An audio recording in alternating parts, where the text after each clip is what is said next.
Você já ouviu falar do famoso calcanhar de Aquiles? Não? Só ouviu falar do calcanhar da sua tia, ali, um pé ser de joanete e esporão? Meu amigo, se você nunca ouviu falar do calcanhar de Aquiles, saiba que ele vem de uma lenda grega sobre um guerreiro mitológico fantástico. Nome, obviamente, Aquiles. Filho de um deus e uma ninfa, ele foi banhado, ou seja, ele foi pego pelo seu pai pelo calcanhar e banhado em águas que os deixaria invulnerável. Olha só que maravilha, principalmente para quem é guerreiro, que vai estar sempre colocando ali a vida em risco.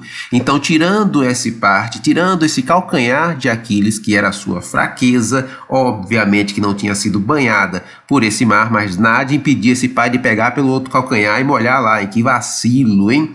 Então, que nós podemos aprender com esse arquétipo do guerreiro de Aquiles para afiar nossa mente, corpo e espírito como lutadores.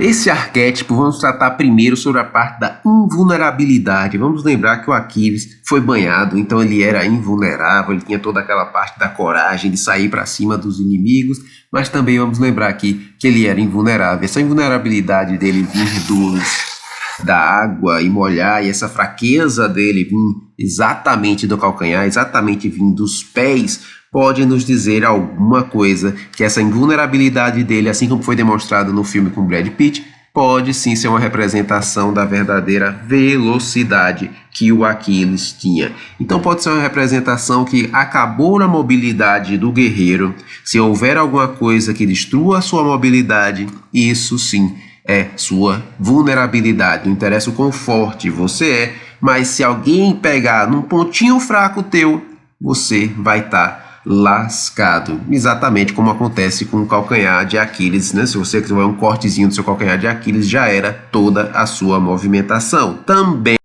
pode nos ensinar que não devemos demonstrar ou deixar visível onde são os nossos pontos fracos. Como isso, professor?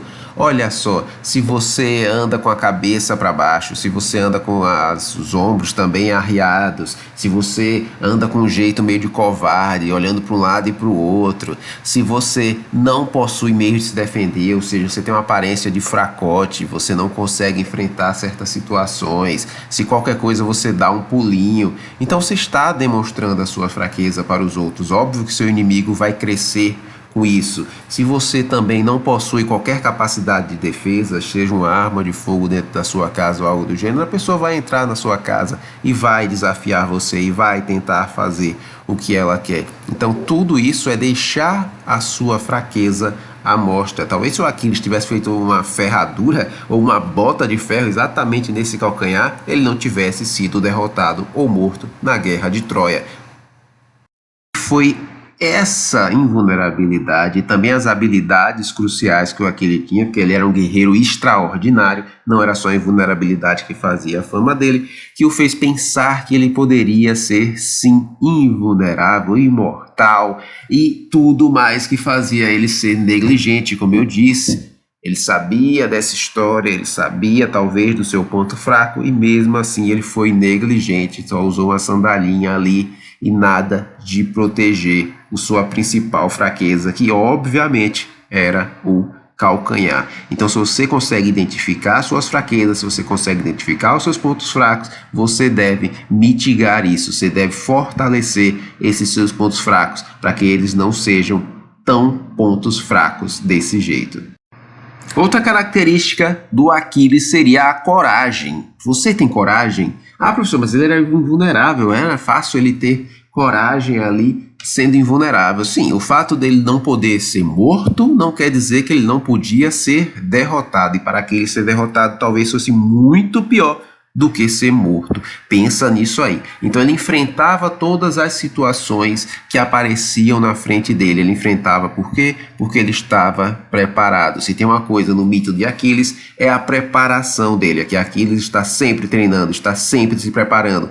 Aquiles está com o corpo sempre a postos. Aquiles está com sua capacidade de defesa sempre a postos. Ele está ali realmente pronto para quando a situação acontecer. Ah, professor, nós temos muitas coisas na vida, tem filho, tem emprego, tem aquilo outro, beleza, eu concordo totalmente com você, que talvez não tenhamos realmente todo o dia, 24 horas, 7 dias na semana para isso, mas nós devemos tratar isso com uma disciplina. Não vai só fortalecer o nosso corpo, não vai só fortalecer a nossa mente, não vai só fortalecer o nosso espírito, mas não vai permanecer capazes de nos defender, capazes de quando aparecer algo que possa colocar nossa vida em risco, nós vamos ter a coragem. Por que nós vamos ter a coragem? Porque nós vamos ter a capacidade. Com a capacidade, com a disciplina, aí fica mais fácil de você ter a coragem. Vamos lembrar também de outra coisa.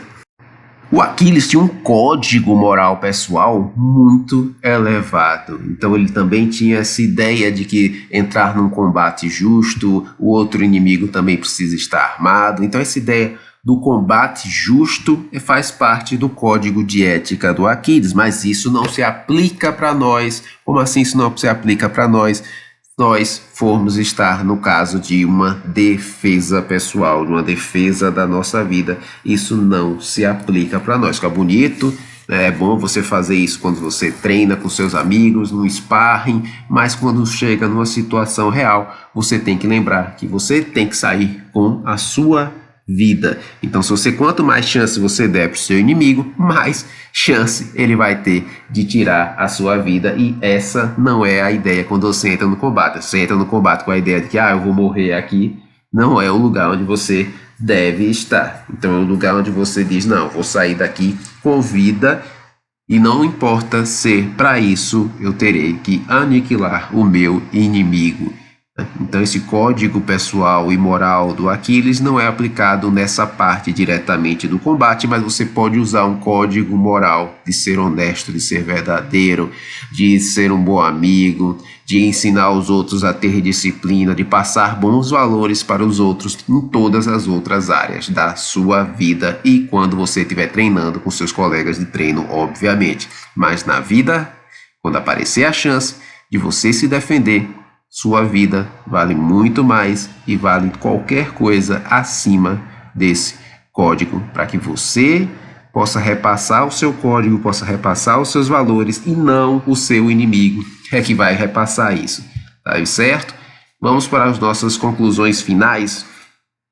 O Aquiles ele tem a força e ele tem a sombra, ou seja, ele tem a capacidade destrutiva que ele demonstrou quando o primo dele, o Patroclo, morreu. Então ele se deu a sanha da raiva e da vingança e queria sair matando todo mundo. E foi isso que fez ele ficar cego, entrar em Troia e lutar parecendo um maluco e deixar a sua vulnerabilidade exposta. Então essa parte de força e sombra está muito bem demonstrada nesse mito do Aquiles. Outra coisa que está demonstrada também nesse mito aí do Aquiles é essa busca pelo equilíbrio. Faltou ao Aquiles exatamente isso, o equilíbrio. A ideia que o Aquiles tinha essa força interior, tanto essa força exterior, essa força interior que ele demonstrava, inclusive, quando ele queria ser imortal, não por ser levado ao Olimpo e comer a ambrosia, como vários outros semideuses queriam esse tipo de imortalidade. O Aquiles queria ser imortal pelos seus feitos, como eu falei, mostrando que ele tinha um código, que ele tinha uma honra, que ele tinha propósito de vida. Então ele tinha esse propósito de vida, de ser imortal pelos seus atos, e isso aí é uma coisa que nós devemos aprender com o guerreiro Aquiles. Então nós devemos aprender que devemos estar sempre treinando, nós devemos ter um código moral para fazer o bem na nossa vida, mas lembrar que na hora do combate, principalmente se for do combate de defesa pessoal, pode ser deixemos esse código de lado e não nos deixar levar por raiva e por vingança. Devemos tratar as nossas fraquezas e também buscar créditos pelos nossos atos. Aqui, professor Manuel, professor de Krav Maga, gerente de segurança de grandes eventos em busca de um caminho elevado para tratar como meu e ser um caminho marcial que vai me trazer o equilíbrio de corpo, mente e um espírito afiado. Até a próxima.